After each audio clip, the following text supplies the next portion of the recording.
Good morning, good afternoon, good evening, everyone. Welcome in. Today I get to bring you a woman who is pure fire, wrapped in the warmest, most loving heart. At 50 years old, Melissa found herself in the ER twice in just 10 days. Heart racing, blood pressure through the roof, body sounding alarms she could no longer ignore. The doctors ruled out anything life-threatening physically, but what they uncovered was something deeper. Years of unprocessed emotions, anxiety, codependency, and performing for approval had finally caught up with her. Instead of breaking down, Melissa rose up. She turned that beautiful wake-up call into a powerful awakening and began a bold healing journey that's still lighting her up from the inside out. Now she's on fire with a mission to normalize the real conversations women desperately need about self-care, emotional health, fierce boundaries, and embracing every beautiful, messy, complex layer of who they are, especially our sisters in marginalized communities. She's the passionate, big-hearted host of the Feel podcast, a safe, supportive space where women show up exactly as they are and learn how to truly heal, feel, and thrive. Melissa, you bring so much fire, wisdom, and love to this world. We are so damn happy to have you here with us today. Let's dive in today, sister. How are we doing? I'm doing good, Jimmy. How are you? I'm very well. I'm so excited to have you on, like I said. And I always do this, right? Because people always tell me, why didn't you clip it before we started, right? Because I like to come on and have that genuine feel before we start, right? And I also think sometimes, people just like to feel each other out and get to know each other, right? Before we start, and it's brief. I don't want people to think we've been off here for an hour, right? We've been here for 10 minutes, and I felt like, hey, we're ready to go. It's going to be a great conversation. So I'm excited, Melissa. Just let the people know before we start, right? Who you are, where you come from, and then we're going to get into the 20 questions. Yeah, like you said, my name's Melissa Crook. I am 56 years old. I'm currently living in Central California. I've lived all over the country. My husband works in higher ed administration for universities. He's a fundraiser, and we've been on college campuses all over the country. It's been a great adventure. I've met thousands of people and heard so many stories. And I've always had a passion for women and their wellness. And so all my work has always arced that way, but it came to a new spot about 6 years ago when I had my own reality check really hard. Yeah. And it was that realization of like all this time and intention that you've put in all these other people and spaces, you got to give some back to you. And you got to give more than some back to you. And you've got to start investing in you. And it was all of a sudden as I did the work and started unpacking my story and all the things that I had stuffed and put aside that I was scared of, that were uncomfortable, there were stigmas around, oh, that's not appropriate for women, all the BS that we hear along the way. I got serious about it. I started slowly realizing, and also through watching the inner workings of things going on in my family and work that my daughters and husband were doing and some people I was mentoring, that we were kind of slowly writing this framework of how to live healthy, authentically, how to ask ourselves sometimes the hard questions, but the right questions to make sure we're living in alignment out of our expectations and hopes and not societal ones, not what we've been told we should be, and making sure we're operating in alignment with that and not pushing that aside.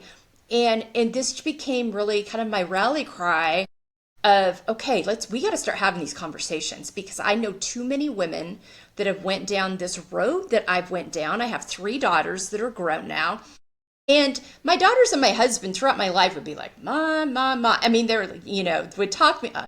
I'm concerned about this anxiety. I'm not anxious. I'm just taking care of everybody. The world's a scary place. It needs my attention. I don't know what you're talking about. I'm like, okay, lady, whatever you say. I had to be ready. And also I feel like my kids one was married, 2 were in college. It was just my husband and I. And I think there was something in me that finally said, okay, sister, it's time for you. And my nervous system really, my body started sending me alarm bells that forced me to stop and pay attention. But I realized as I went through this process, we don't have to get here. But we Yeah. do have to unpack the narratives and stories we've been told that get in the way, because we start hearing from a very early age what is and isn't appropriate for girls to do, how we're supposed to show up in the world. Prioritize, putting everyone else first is the right thing to do. Putting yourself first is selfish. And that is the first thing that I said, no, we You have just to beat me stop. to it. You just beat me to it, Melissa. I was going to say the same thing. We oftentimes, everybody tells us, right? It's selfish to put yourself first, but no, it's self-care, right? It's not selfish, it's self-care. Even for the Absolutely. men, right? For the men listening, we oftentimes think 100%. of, that's selfish, but no, you can think about yourself first. And you should actually think about yourself first before. If you can't take care of yourself, right? I often say it for me. My life was so chaotic, right? Not my professional life. My professional life at work was great, but when I got Yeah. home, my life at home was hectic, and I couldn't take care of myself, but I was trying to take care of everybody else, right? And I thought I was, but I look back now that I'm healthy and I've come out on the other side of things, realizing that shit, I was just hurting more people and myself along the way, thinking I was helping, right? And Oh, it's yeah. it's it's such an eye-opening, like firework that goes off, because for me, I had to look myself in the mirror, take stock in my life, right? Apologize to myself, realize who I am, who I've become, right? And who do I really want to be, right? Not on what the world says who Jimmy Leary should be, right? Who I Yep. want to be for myself, right? And once I did, I found that authentic self. And I'm 41, and I just found it at 41, you know? And it's crazy because I often tell people now, I found love, and they say to me, "What does she look like? Is she beautiful? Is she gorgeous?" And I say, "No, I fell in love with myself. I found love in myself for once in my life, right?" And that's the powerful thing about life. And everything comes easy now. There's some, rough days still, rough patches, but once I've found that love for myself, it's like, wow, like I can breathe now. I don't wake up. I used to explain my anxiety with waking up every morning with 12 bricks on my chest, right? Yes. You I know? know that feeling. Yeah. Yes. You Yep. start the Throughout day here.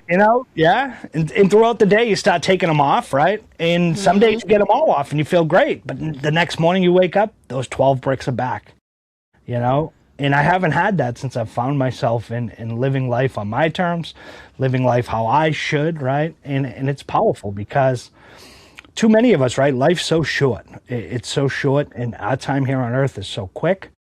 But the things that we can do, right, to make life better is take care of ourselves first. Yeah.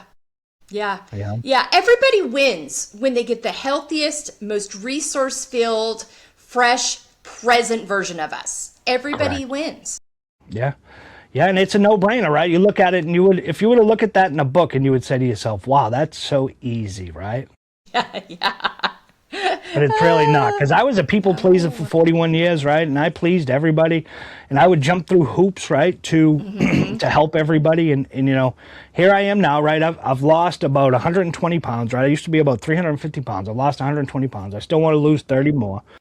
But just my life has done a complete turnaround. And like I said, it's not my professional life, it's my personal life, Yeah. And because I always thought life was your professional life. And if I'm successful at work, I'm successful anywhere else. But that's not the truth, No. you know? No. It's about who we are, not what we do. Because Exactly. if our foundation is based in who we are, our titles, roles, relationship seasons are going to come and go.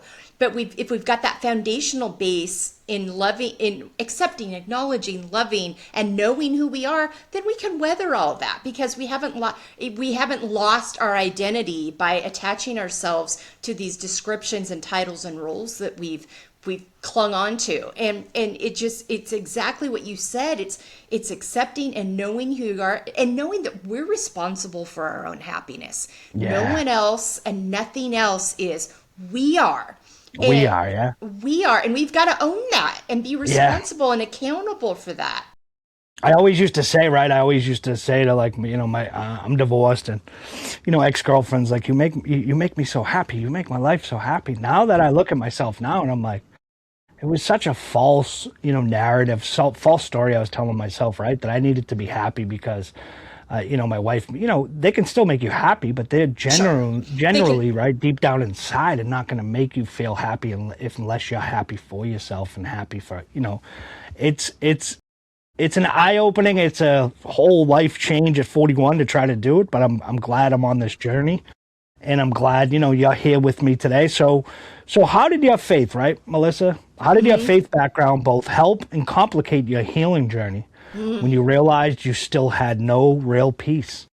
That's a very interesting question. I had to really go on this unpacking and rediscovering how I felt about God, because the faith spaces and narratives that I had lived in up to 50 years old were very fear-based, very, if you do this, you're bad. If you do this, you're good. If you don't do this, you go to heaven. If you do this, you go to, there was just these black and white, very judgmental tones. And I'm like, okay, loving God, judgmental God, this isn't adding up here.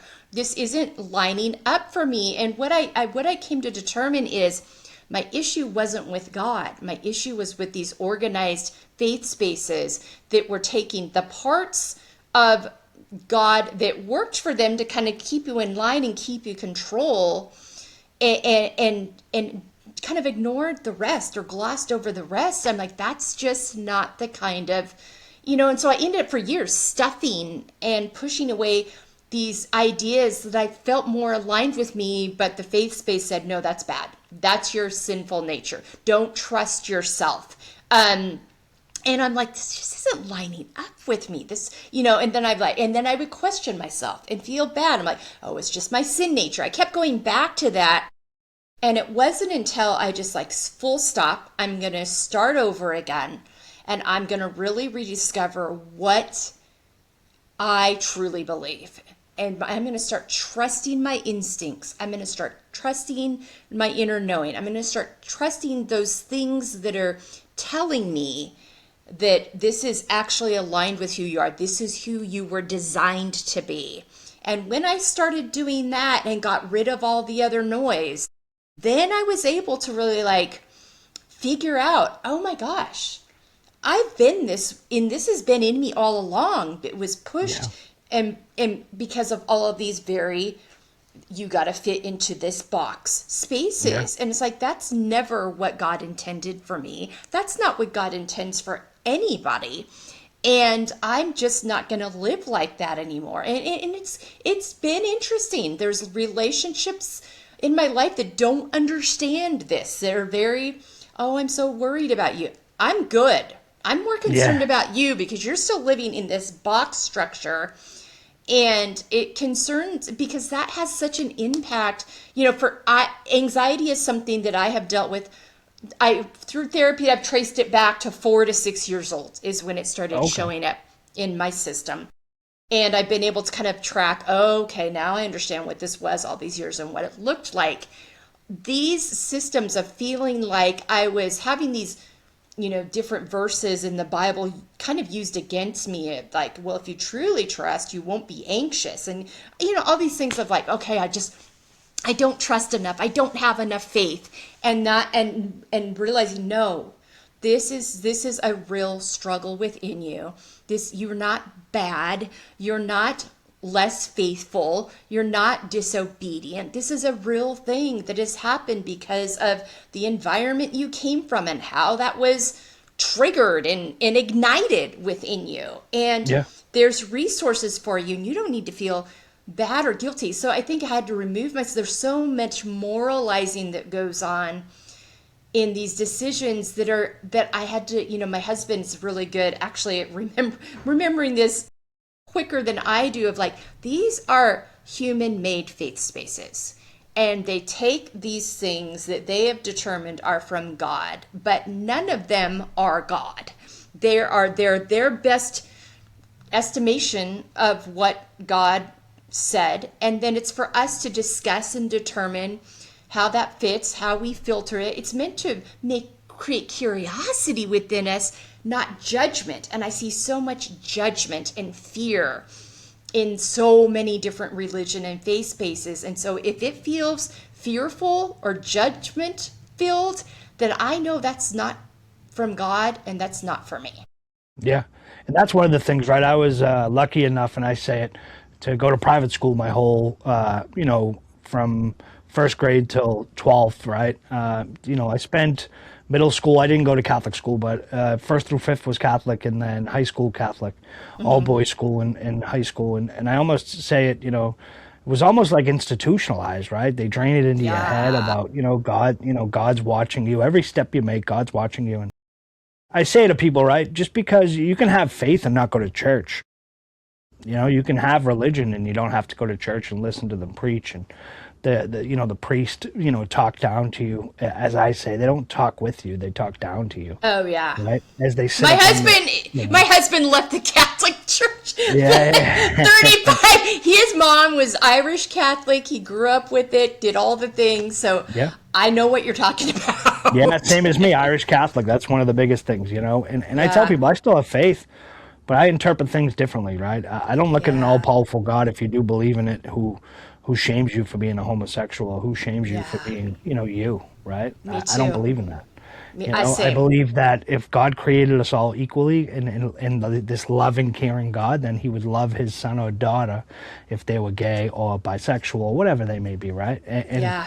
Again, I think the main religions, right, whether it's all of them in general, right? They Yeah. all take a snippet and they run with it. All these groups do, like you say, and Yeah. whether it's extremists, and there's extremists in all religions and on both sides of the aisle. And so I tell people, if you believe in if you believe in God and that's your thing, stick with it. Go to church. Give to the donation. Donate some money. And but just because you don't go to church doesn't mean you're less of a Yeah.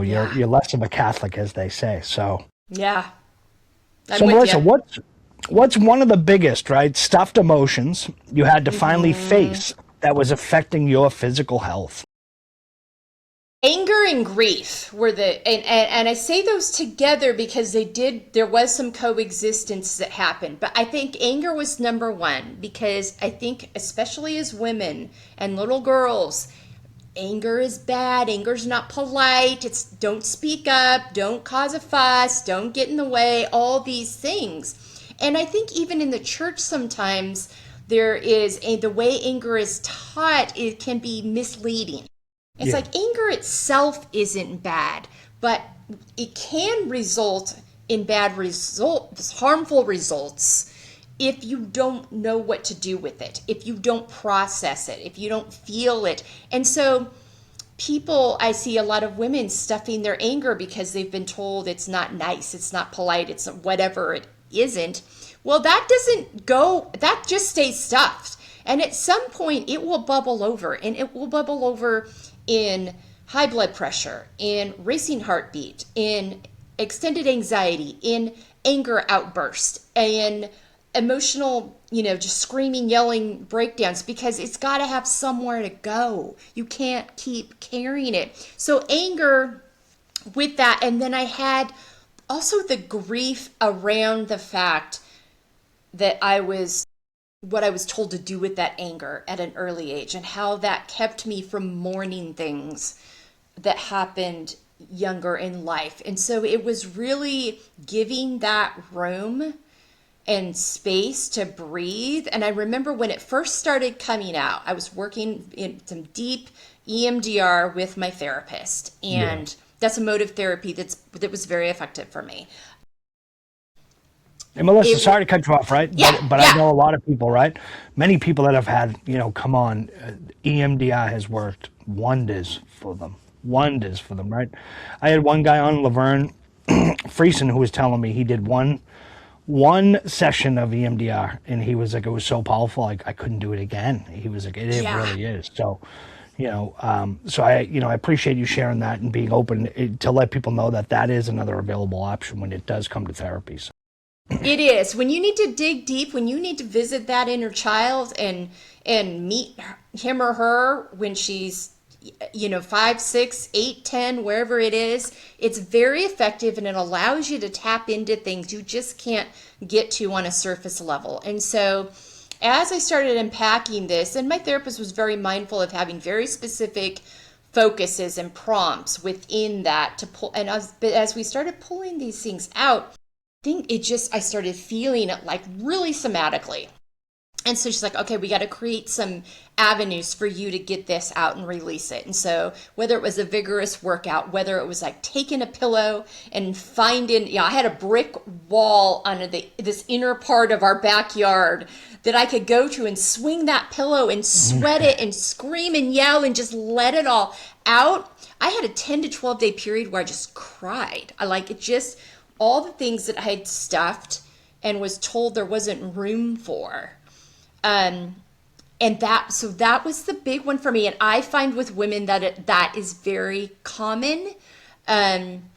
But it's common across the board. I mean, there's so many little girls and little boys are given this script of how they're expected to show up in the world. They tell the little boys to sit still. For God's sakes, why are we making them sit still? Get them a bouncy ball to sit on. Let them do a lap around the rim. But we send them all these messages and we moralize it. We call it bad or good. And we don't give them room to be. And I'm seeing it happen more. There's a generation of teachers that I'm seeing working with my younger nieces and nephews now that are really talking to the kids more about what to do with these hard emotions and how to channel it, not to stuff it because there's not room for it and it's bad behavior, but to move through it, handle it, and asking the right questions. But that's not what I grew up with. I mean, and I don't think that's probably not what. These are very recent conversations, and so. We were always told to stuff it down. Oh, stuff it down. Stop, dry it up. There's no quit crying. What are you crying for? People, and it really, I think, came out of. That used to piss me off so much, Melissa. Right when my parents used to say that to me all the time. What are you crying for?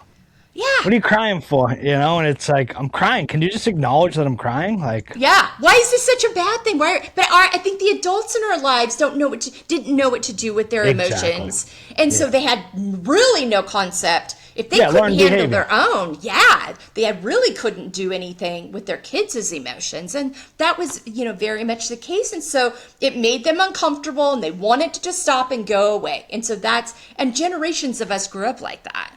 No doubt about it. And so at some point it boiled. I mean, these midlife crises we see are these things bubbling over out of people. I mean, truly these things, and so many times they don't know what it is. They don't know why their marriage failed. They don't know why they quit their job. They don't know why they're depressed. They do all these other things. They buy the crazy car or there's so many wild things you hear about. I mean, these are hurt people.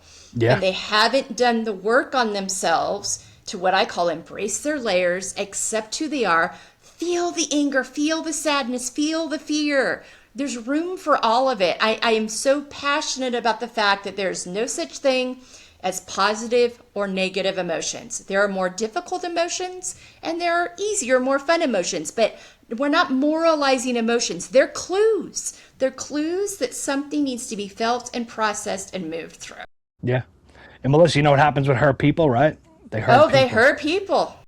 I mean, they do because, and so many times, I think we hear, well, I didn't mean to, or that wasn't my intent. I'm like, both things can be true. I know you didn't mean to, but it also did damage. So I can acknowledge that and believe that and own that. But it's also incumbent upon us that when we do cause harm, we also doesn't matter if you meant to, you caused harm. So what are we going to do to heal ourselves and repair that with the others that we harm? And that's one of my biggest things, right, Melissa, is when I got healthy and coming out on the other side and realizing the hurt I did do, right? Yeah. It may have been, subconsciously, not from a place of hurt, right? Not meaning, right. Not from my heart, but it did, right? And having to acknowledge that. And then, having those conversations and saying, hey, do you know that you really did talk to me, pretty shitty and angrily? And I look back and I'm like, yeah. And I go, look, that's, and I know it came from my anxiety and depression after I had learned, what I was going through. And again, my buddy Kevin Fink used to, says, think of it this way, right? When you bottle up your emotions, there's what is more powerful? The volcano that's already exploded or the volcano that hasn't exploded in 1,000 years, right? And that's what happens when you push your emotions down. They sit, they bottle up, right? And that was my thing, Melissa, was talking to people, the wrong way, snappy, and I just thought, hey, my excuse was always, I'm tired. I work too much. I'm tired. No, I wasn't tired. I was avoiding so much and hurting people along the way.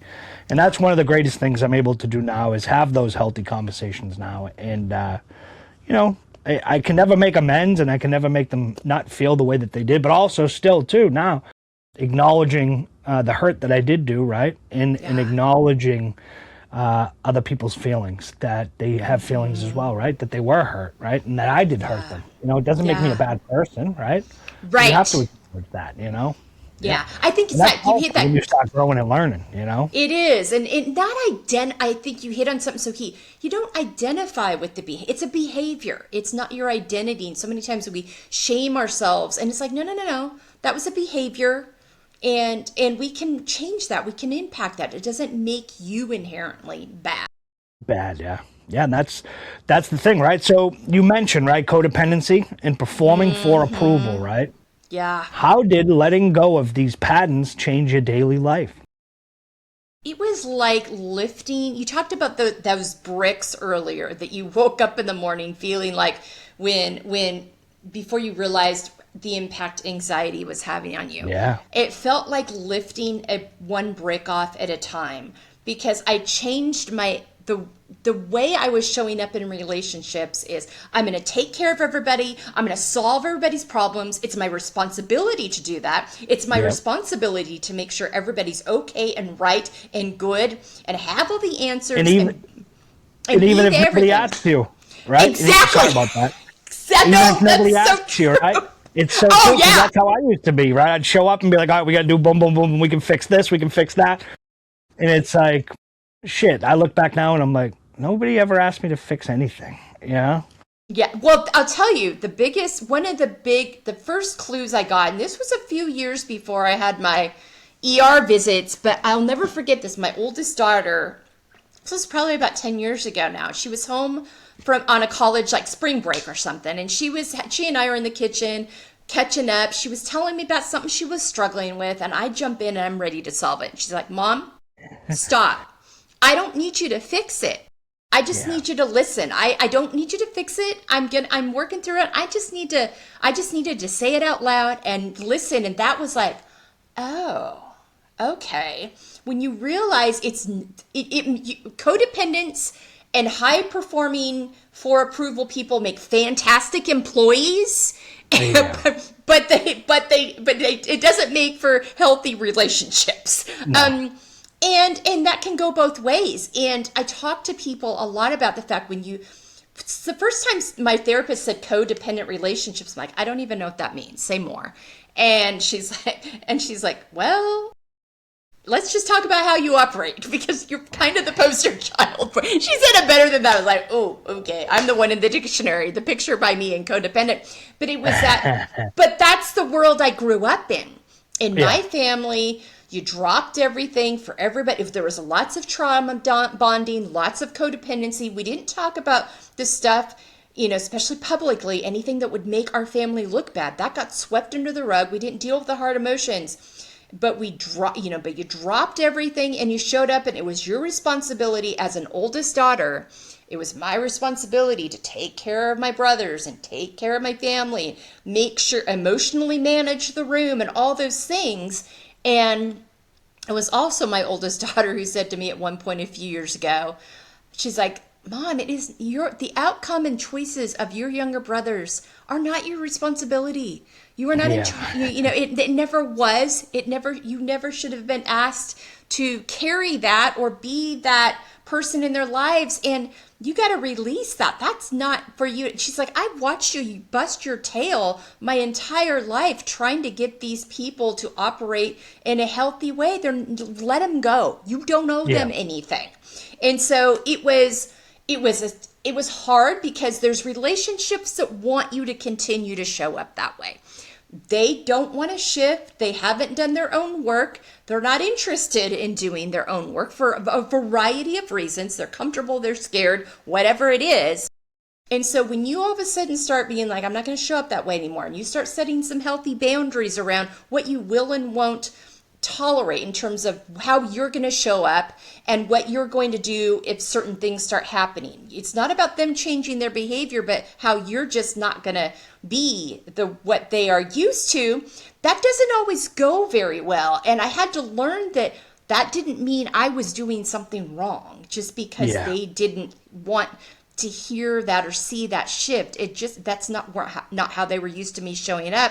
And so I spent about a year and a half feeling guilty in some relationships that I wasn't. I was just going to ask you that. That I wasn't. It took me about a year and a half to realize, holy cow, my life feels so much lighter, so much simpler. I have so much more contentment. And as much as there's a sadness that they aren't interested in doing the same kind of work as me, there's also a relief and not feeling like I'm responsible for that anymore, or that I have to walk myself and my nervous system. Because I would notice when I started, I'll never forget the first time I really noticed it. We were going to visit one of my brothers, and he and I were pretty okay, but other family members were going to be around that were more problematic in the codependent range. And about a half an hour out, I felt my body just seize up. I had, like, my nervous system knew I was getting close to that environment. And I told my husband, he's like, what's wrong? I'm like, oh my God, my whole body is seizing up. Like, she already knows what we're walking into. Coming. Yes. And it's like, boy, when they say your body keeps a score, that is, I lived so disassociated for years because of this that I didn't notice it. I just existed that way. But when I started doing the work and started unpacking what was healthy and not, the first time I noticed it, I'm like, oh, I cannot continue to put myself through this. It is impacting my well-being, my mental and emotional health, my physical health. And it was just this wake-up call, and hard wake-up call, that there are just sometimes there's places and people you've got to love from afar if they're not okay with where you're going, but it's where you need to go for your own health and well-being. And I think the big thing you said, right, and that's what I'm learning is just because I don't show up in the way that I used to, it doesn't mean that I don't love you anymore or any less. Right? I still love you, but I love myself more to now be able to make that decision not to be around unhealthy people. Yeah. I'm no longer going to abandon myself. I mean, I think that's what it comes down to. And when I work with women, I'm like, listen, if you're having a hard time, you're feeling guilty, because automatically we think, if we feel guilty, it's like, oh, I must be doing something wrong. Wrong, yeah. Your nervous system is just used to you showing up that way. So she's not used to this shift yet. Doesn't mean you're doing anything wrong. Stay the course and ask yourself, if I do this, am I abandoning myself? And if the answer is yes, then that is your answer on what your decision should be in regards to that. And so, but yeah, the lightness, not the dread of like, okay, I got to mentally and emotionally prepare myself to go into this environment. No, I don't have to do that. I don't have to do that.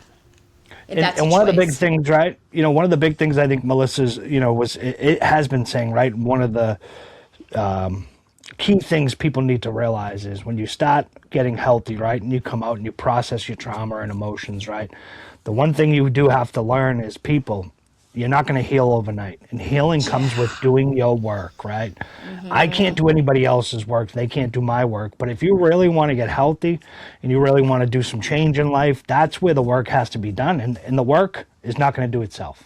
No, there's got to be I tell people all the time, listen, they ask, who's your platform for? Who are your resources for? I'm like, they're for people ready to be compassionate and empathetic and curious about themselves and be accountable. They're going to have to do the work. I can give you a framework. I can give you resources.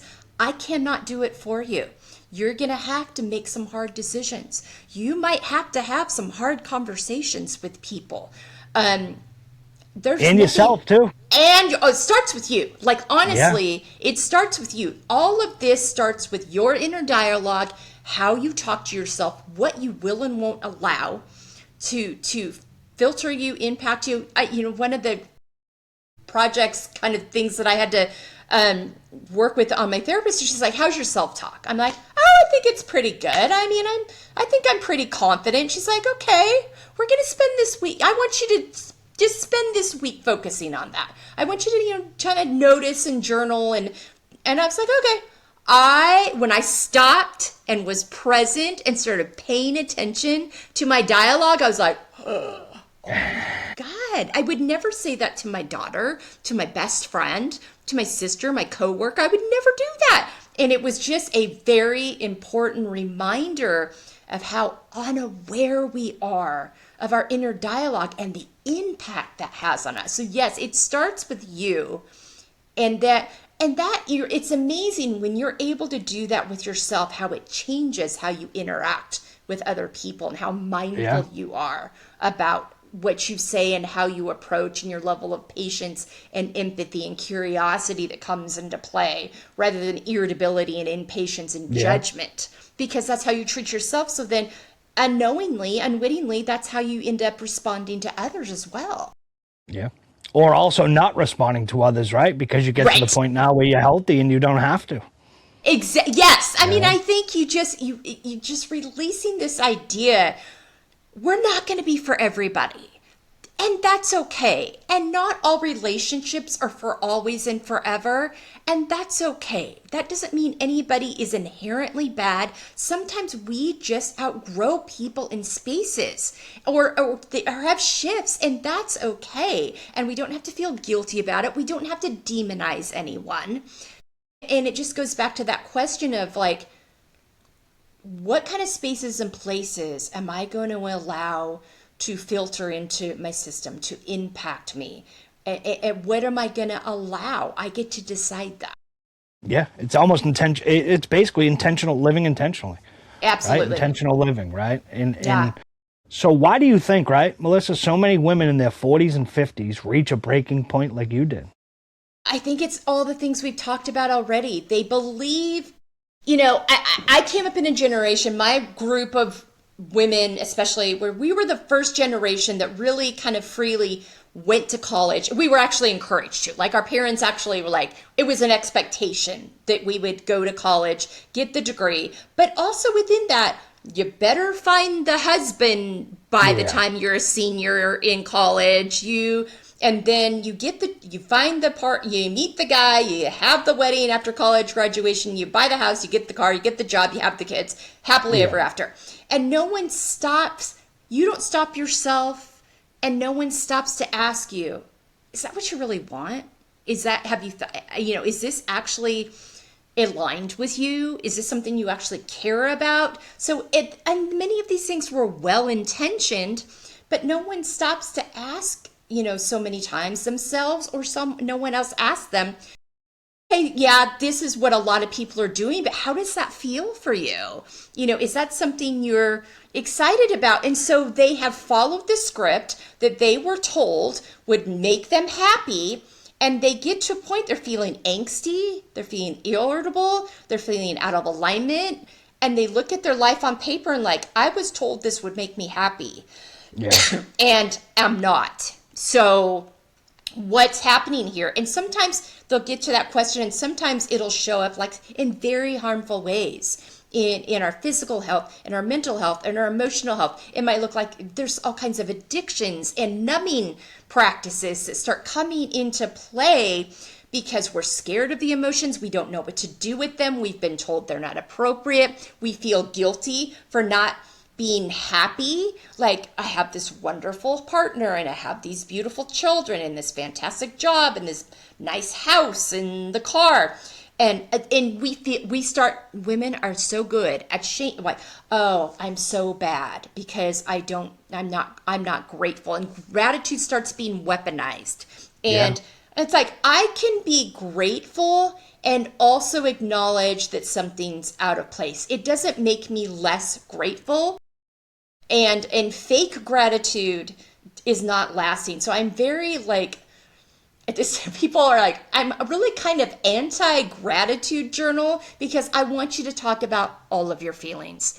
not Yeah. just the gratitude. Because when you give those space and ask yourself those hard questions and allow yourselves to feel and acknowledge, it makes room for authentic gratitude and real thankfulness. But so no one asked. And so all of a sudden they get to this point and realize, I never really stopped to consider if this is actually what I wanted for my life, or it was what I wanted 15 years ago, but it doesn't fit who I've become now.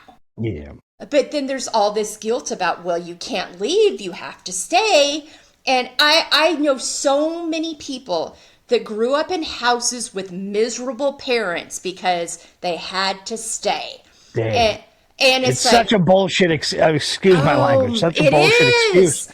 It You know, is. but It's like, I think over the last 60 years, right? But that's become the norm. The norm in yeah, society is that, how many, probably friends, that you have, friends that I've had, even families that I knew growing up, the parents would use the excuse, we're just going to stay together till the kids are in college, till the kids are out of gosh. the house, right? Absolutely. And you You think know? the kids don't sense that? I mean, I think that, Exactly. the kids sense that. And then you're teaching the kids what relationships look like. You're teaching the kids to sacrifice yourself for everybody else, that your happiness isn't important. And so I think as much, and I'm not saying divorce isn't hard on families. I've seen how difficult it is with many friends over the years. And also, if you can come to an honest conversation about it with each other and realize the harm you're doing by putting on this facade, you probably find out it's pretty even, if not a little like, I think we need to honor each other and do what's healthiest and happiest for us and co-parent well together and be really honest with our kids about what we're doing. And then the kids learn how to have hard conversations. They learn that sometimes things don't work out, and that doesn't mean anyone did anything bad. Um, and so I think but it's that conversation that no one ever asked, and so they followed this script that we were all given when we were very young of what success means, what happiness looks like, and they realized that that actually, we're all unique individuals and we're all designed very uniquely, and there's a lot of things I didn't get right when I was raising my daughters. I was still coming from a very unhealed place. So there's a lot of things I'm having to go back and course correct and acknowledge and apologize and own about that. The one thing I was always clear on with them is, you do not have to get married if that is not something that you choose. You do not have to have children if it doesn't feel in alignment with you. Those choices don't make you more or less valuable in the world. You are valuable because of who you are. And because you are born, because you are here, and you get to choose. So don't believe that narrative that's out there that this impacts how valuable you are. And I think it's just women feeling like they have choices. And yeah, I think so. Ask your kids, and create spaces. I say to parents, create spaces where they feel safe being who they are. Be curious about them. Ask them who they are, so that whatever it is they decide to do, they feel like it's a choice, not a requirement, in order to be accepted, to be approved of, to be deemed worthy or valuable. Yeah. And Melissa, that's what I love about having this conversation, to learn, right, that you're able to do that with your own daughters and have that, right, tough conversation, that hard conversation, right, that you don't have to give us grandbabies, right? It's okay. Yeah. You don't have to marry, you don't have to marry if you don't want to. Live your life, right? Live your life how you want to live your life, right? And I think too many parents, right, will often say like, oh, when are you going to give us grandkids? When are you going to give us grandkids? So much pressure. When are you going to get married, right? And it's like, now you're forcing them down a path they may not want to go. And if they didn't have that conversation, now they're going to upset their parents. So it's like, all right, I'm going to get married, or I'm going to have kids. And it leads to disaster down the road, right? So I know you were talking about creating the safe spaces, right? Mm-hmm. How do you create safe spaces for women from marginalized communities, right, who often face extra barriers to healing? Really go in with a lens of curiosity, and I'm a middle-aged white woman in the United States. I'm gonna beat up on white women a little bit here, but I'm like, we have to quit thinking that our experience is everyone's experience. And many times it might be well intentioned that we're going to go in and save everything and have all the answers because I have this privilege or I have this wealth or I have this thing. And so I'm going to go in and take all my resources and I'm going to fix this. And they don't stop to actually ask the people, what feels supportive to you? Tell me your story. Tell me how these experiences have impacted your life, your daily feeling of safety, your acceptance, how you feel about yourself, who feels like safe spaces and people and places and who doesn't. So bring your curiosity. Don't come in with all the answers, but ask questions and be like, what feels support? I want to show up for you. How can I show up for you? What do you need from me? What feels supportive to you? And also being willing to own that you definitely have a different lived experience than me that has many more challenges. Like of course, we all have the umbrella role of a woman that comes with its blessings and challenges. But then there's all these other microcosms that make it up. Our faith spaces, our ethnicity, our socioeconomic situation, our race, our family dynamic. I mean, there's so many things. And so, so many layers. So many layers, which is why I came up with layers, why it's so appropriate. And so I go in with a lot of curiosity, a willingness to unlearn, relearn, and then when I misstep, if I say a microaggression that I'm unaware of, you call me on it. I own it. I'm not defensive.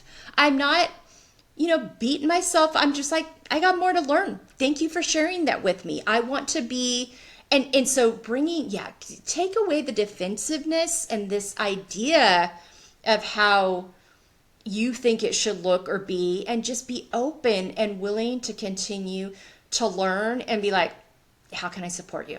What kind of resources are useful? Tell me about your tell me your story and how it's impacted you. Yeah. And also one of the big things too is listening, right? Yeah, that listening. And I tell you what I've learned in this process, and I worked with a nonprofit called Her Story when we lived on Long Island, 2017 to 2019, and it changed my life. And it was where they used memoir writing to tell stories. And they would take the memoir writing into high schools to solve problems with student groups, in jails to help these prisoners tell their stories. They would use it to share shift policies and laws and all of the power of story. And we were in a room together with people from all backgrounds and walks of life. And one of the most important things I learned in that process is that the decisions I make don't just have an impact on me.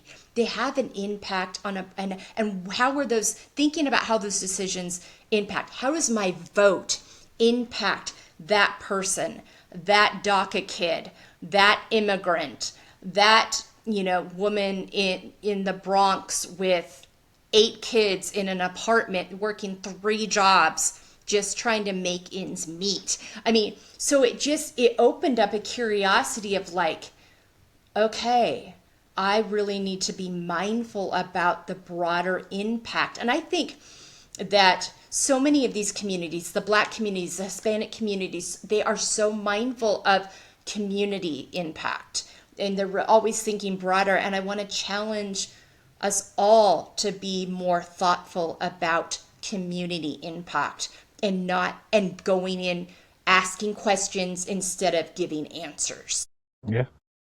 So what's one mistake, right, you made early in your journey that you hope other women can avoid?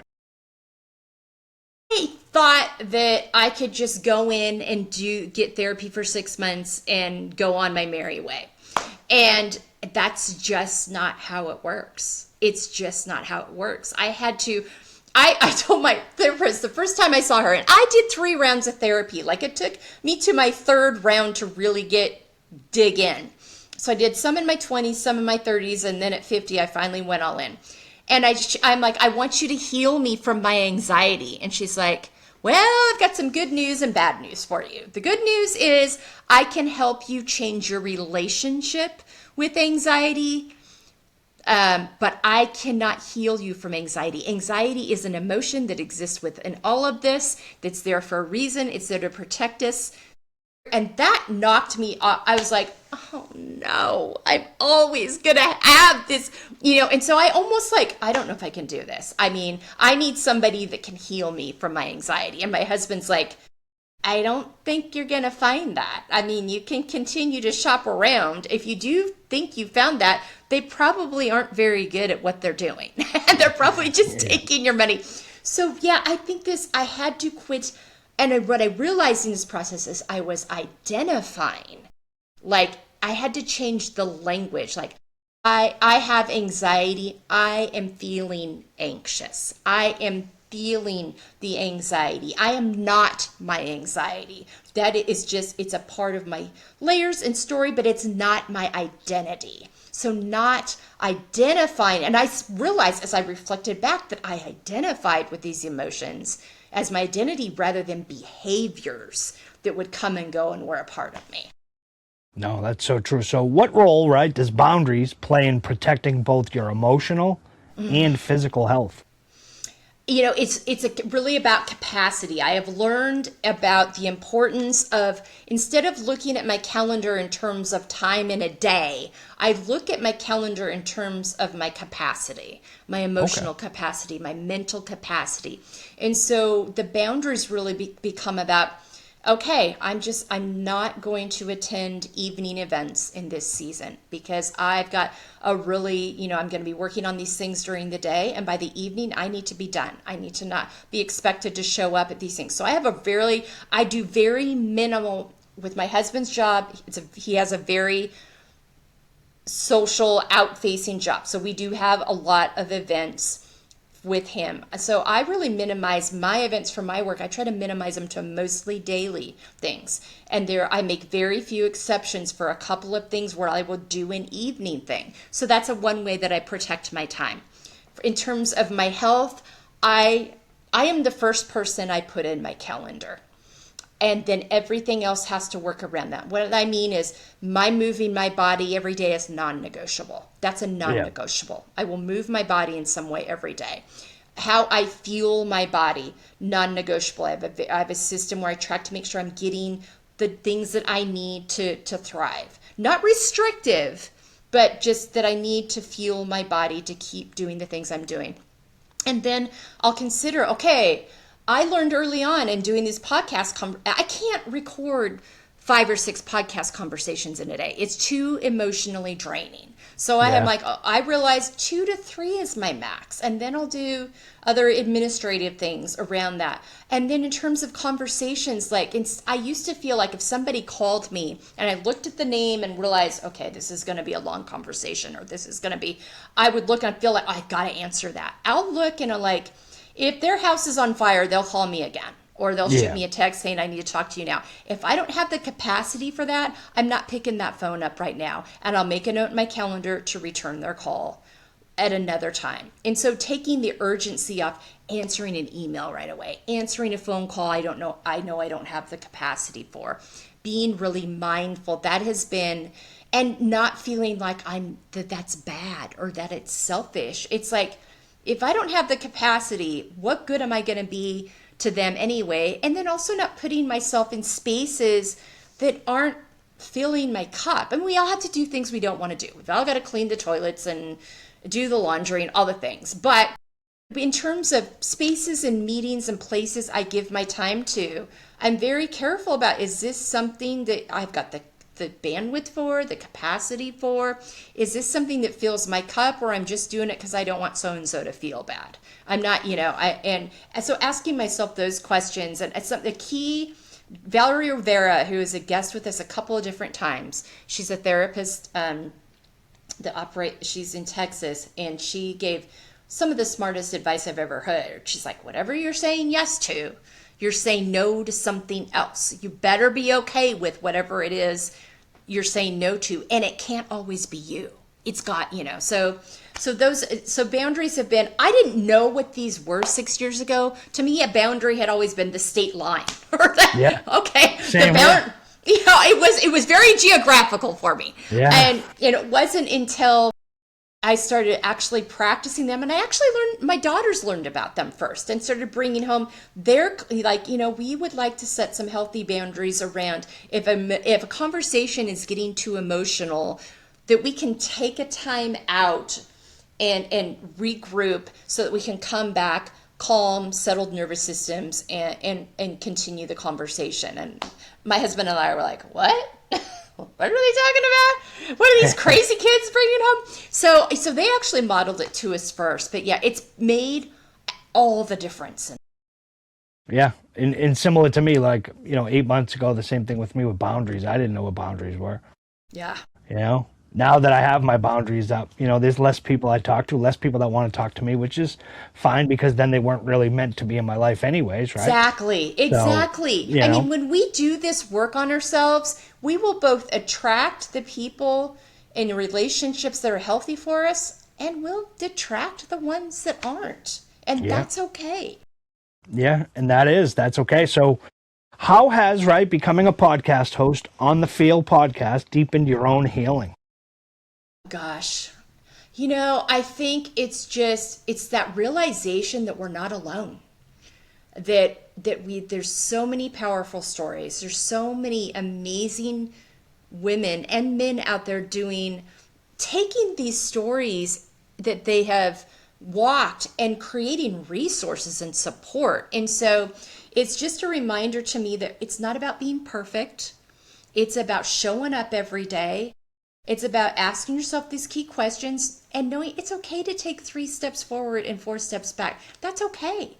You can just start fresh the next day. And it just is, when I'll hear other people, and I get a lot of great resources. Like, ooh, I haven't tried that before. I might try that. That might really help me in the next time I need to have a, expectations conversation. So I learn so much from them, but it's really helps me to stay curious, because I realize there's so much to learn, but just, I'm not alone. There's nothing wrong with me. I'm not damaged.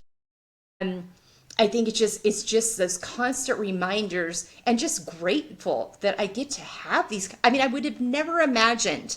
I talk to people all over the world. I'm sure you do too. And the people I've met and the stories I get to share, it is just like, what is this life I'm living? I mean, it's just such a reminder of, and also, but none of this happens if I don't if I don't choose me, if I don't choose to heal, if I don't choose to prioritize myself, none of this happens. Yeah, that's the powerful thing, because with me, I started, my first season was politics, right? And, everybody wants to talk politics, and everyone's a political pundit nowadays. And it's funny, right? You have people who 15 years ago, 10 years ago, my father always used to say, we don't talk politics or religion at the table. And now everybody wants to talk about it, right? And everybody, and I say this to everybody that's listening. When it comes to politics, if you want to have a conversation, I'm 100%. But a conversation means I listen, you talk, I talk, you listen. And it's not whoever shouts the loudest has the best point, right? Because that's what politics has become nowadays. Let's shout at each other. And if I shout so loud, I win. No, unfortunately, what we need to do as a society here in America, whether you like the president or dislike the president, or like your senator or dislike your senator, I say this. That's why we have elections, right? Elections are won and lost in campaigns, right? So if you're feeling slighted and you're feeling like you don't like the current president that we have, so in the next election, go out, volunteer on the campaign for the candidate that you like, right? And I say to people, what I'll do is I'll make 20 more phone calls than I did in the past previous presidential election. Yeah. I'll go out to a couple other leafleting and drops and all that, just so I can say, hey, I did my part. And it's not about just doing your part. It's also having those, civil-minded conversations with people that are on the other side of the aisle and listen, right? Because I say in politics, if you can change my mind, my mind's open to it. If you think President Trump's great and his policies are great, well, tell me why, right? And I'll listen to you. And if you can change my mind, then I'll say, hey, you know what? That makes sense. But until we can have a conversation, we're not going to talk politics at all. I think that's the right decision. I actually have a script that I gave people during the holidays on my show, and I use it in my online course, and it's part of the questions I ask my guests, but it's 3 things. I'm like, take this to the dinner table and start this as a conversation, because it's going to be the way you get to know people in a different way. That person that you're dreading, ask them these questions, and the questions are: name 5 activities that nourish you. Describe yourself to me by your character traits, not by what you do. And name 5 ways you want to feel the next 6 months. And I'm like, I go, think about what kind of a conversation you can have with someone with those questions. Just leave it at that. Listen to what they have to say. If they don't have an answer, I'm like, okay, think about it. We'll come back around. So but it's that opening the door to conversations and staying curious of how can we shift the narrative to something that is like, oh, okay, well, I learned that. Uncle Joe and I will never agree on X, Y, and Z, but I learned that he really enjoys these things, and maybe that's something we can incorporate in the next family gathering that can create more civil discourse or people enjoying each other more. I mean, so yeah. Yeah, and think how many families, right, when it comes to politics, how many families have been torn apart, right? There was, there was probably one less family at the Thanksgiving table, one less family at the Christmas table because, who they believe in. When I say to people, look, we live in America, which is supposed to be the greatest country in the world. We have democracy.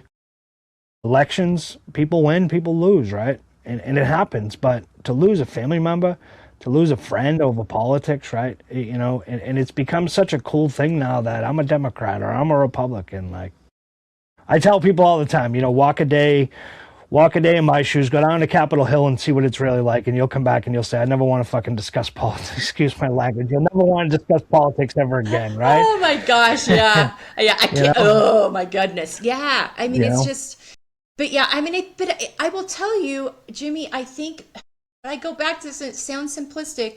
If each individual would take the time to do their own work, to embrace their layers, to get to know who they are, to forgive the parts they don't love, to accept the parts they don't love, to acknowledge them, to allow themselves to process those feelings and operate and lead from that healthy place, it really would change everything.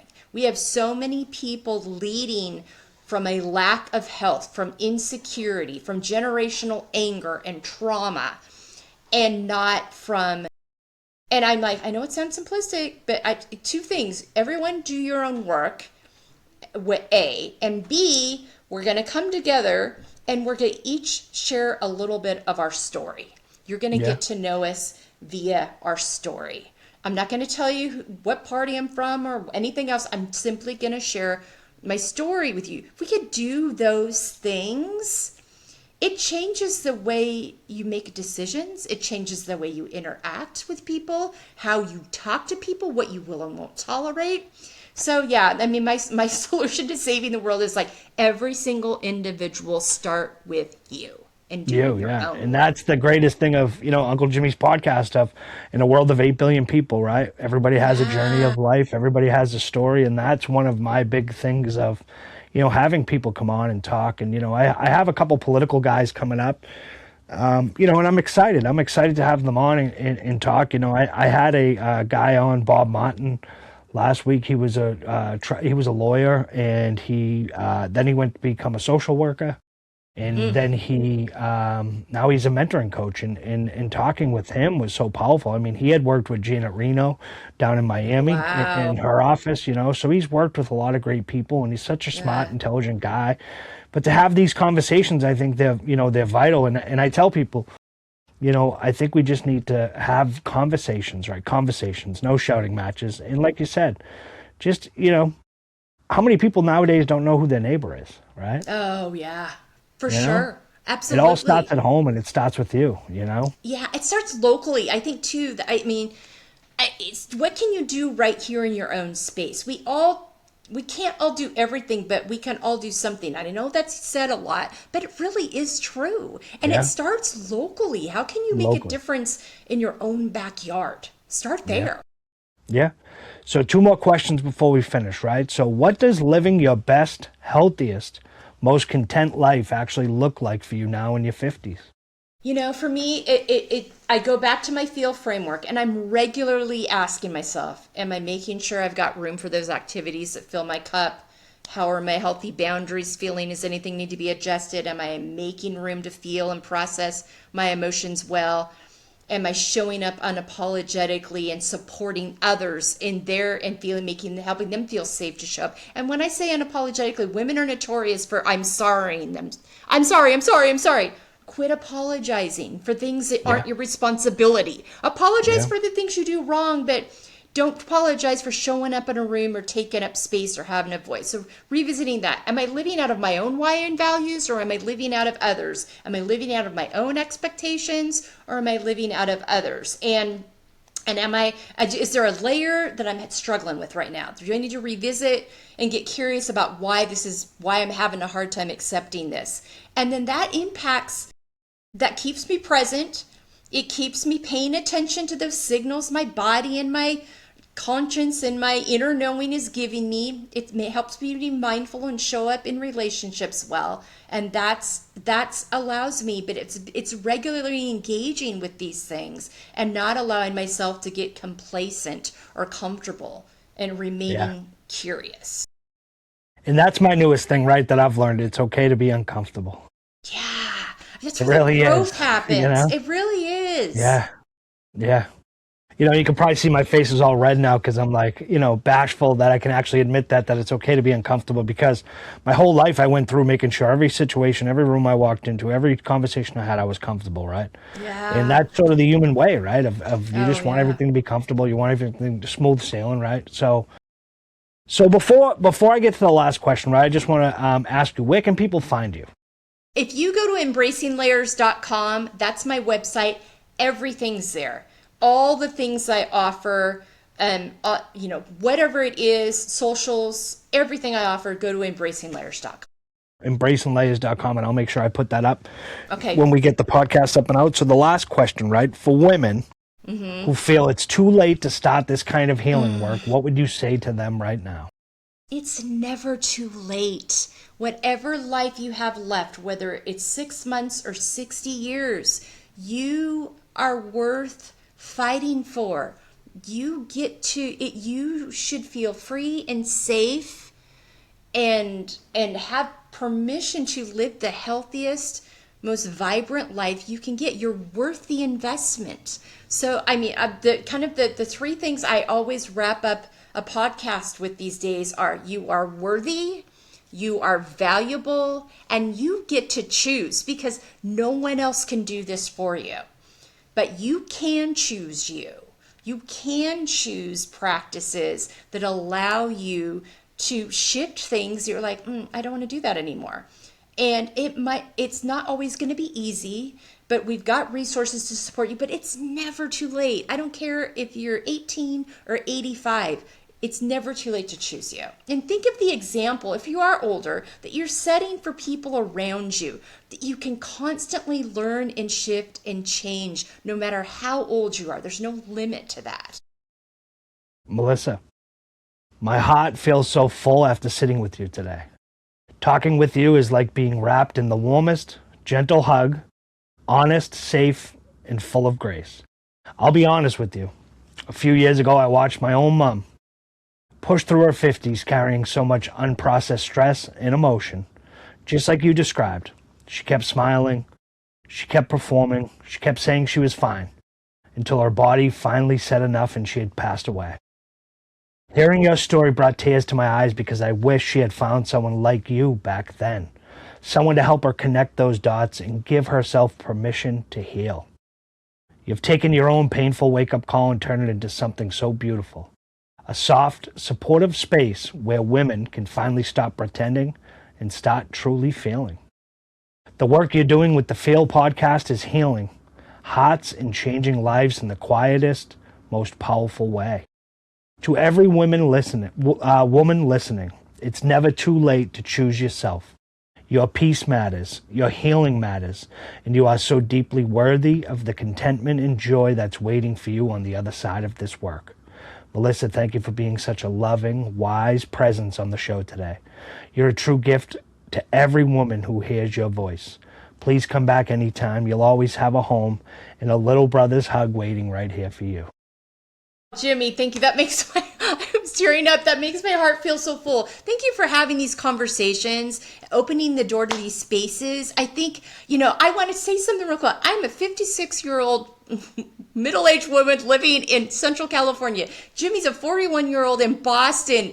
There's no reason these conversations should happen except for the fact that we want to share stories. We want to create safe spaces. We want people to know that there's places for them to land and there's resources for them to thrive. So thank you so much for the space you're providing. I'm so happy to be here.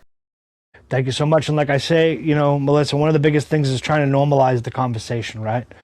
For men, for women, for all of us, right? To let people know sometimes it's okay not to be okay, right? And I say it often when I was going through my problems and struggles that one of the biggest resources I used was 988, the crisis and suicide hotline, right? Where if you feel alone or if you feel like you can't talk to anybody, right? 988 is the number you can text, you can call. It's fully operational 24/7, 365. The men and women over there do an unbelievable job, right? We have a friend of ours that comes on Wednesdays with us who was having some issues, and she had texted it. And when I tell you, they followed up for 3 or 4 days after, calling her to make sure she was okay, right? The powerful of just simply having that resource, that tool, right? So, I appreciate, Melissa, all that you do. Like I said, I welcome back. I tell people all the time, when you come onto my show, you came on as a guest, but you're leaving as family. So I just want you to know that you're more than welcome to come back anytime you want. And let's start normalizing the conversation so we don't lose another woman or another man to suicide. Yeah, it's okay to ask for help. It shows so much courage and strength when you ask for help. Don't ever feel like you can't ask for help.